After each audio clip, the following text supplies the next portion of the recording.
இன்றைய வசனம் தியானத்தின் தலைப்பு இருதயத்தில் சுத்தம். மத்தேயு 5ஆம் அதிகாரம் 8ஆம் வசனம். இருதயத்தில் சுத்தமுள்ளவர்கள் பாக்கியவான்கள், அவர்கள் தேவனை தரிசிப்பார்கள். நாம் சுத்தமான தண்ணீர், சுத்தமான சாப்பாடு, சுத்தமான காற்றை விரும்புகிறோம்.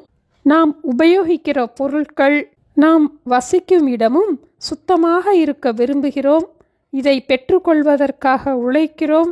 இதற்காகவே பிரயாசப்படுகிறோம். இதுபோல நம்முடைய இருதயத்தை, அதாவது நம்முடைய மனதை சுத்தமாக வைக்க தினமும் நாம் விரும்ப வேண்டும். இதற்காக நாம் பிரயாசப்பட வேண்டும். இயேசு மலை பிரசங்கத்தில் கூறும்போது இருதயத்தில் சுத்தமுள்ளவர்கள் பாக்கியவான்கள் என்று கூறினார். இதே வசனத்தை ஆம்பிளிஃபைட் பைபிளில் வாசிக்கும் போது Blessed, anticipating God's presence, spiritually mature are the pure in heart, for they will see God என்று வாசிக்கிறோம். தேவனுடைய பிரசன்னத்தை தங்கள் வாழ்க்கையில் ஆவலோடு எதிர்பார்க்கிறவர்கள், ஆவிக்குரிய வாழ்க்கையில் முதிர்ச்சியடைந்த நிலையில் உள்ளவர்கள், இருதயத்தில் சுத்தமுள்ளவர்கள் ஆவார்கள். அவர்கள் தேவனை தரிசிப்பார்கள். அவர்கள் ஆசீர்வதிக்கப்பட்டவர்கள். இருதயத்தில் சுத்தம் இருந்தால் மட்டுமே நாம் தேவனை தரிசிக்க முடியும்.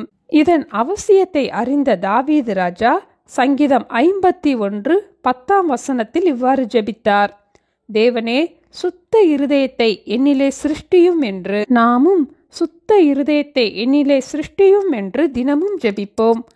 சுத்த இருதயத்தை என்னிலே சிருஷ்டியும் என்று ஜெபித்த தாவீதை பற்றி ஆண்டவர் இவ்வாறு சாட்சி கொடுத்தார்: தாவீதை என் இருதயத்துக்கு ஏற்றவனாக கண்டேன்.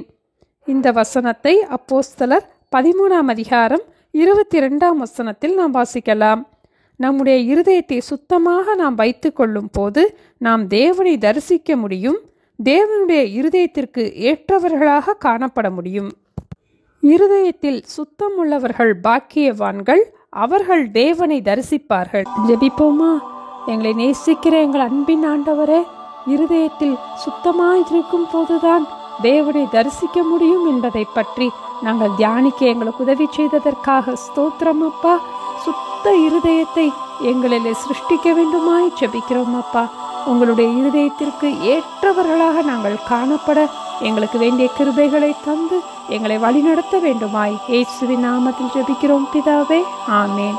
Thank you. Have a blessed day.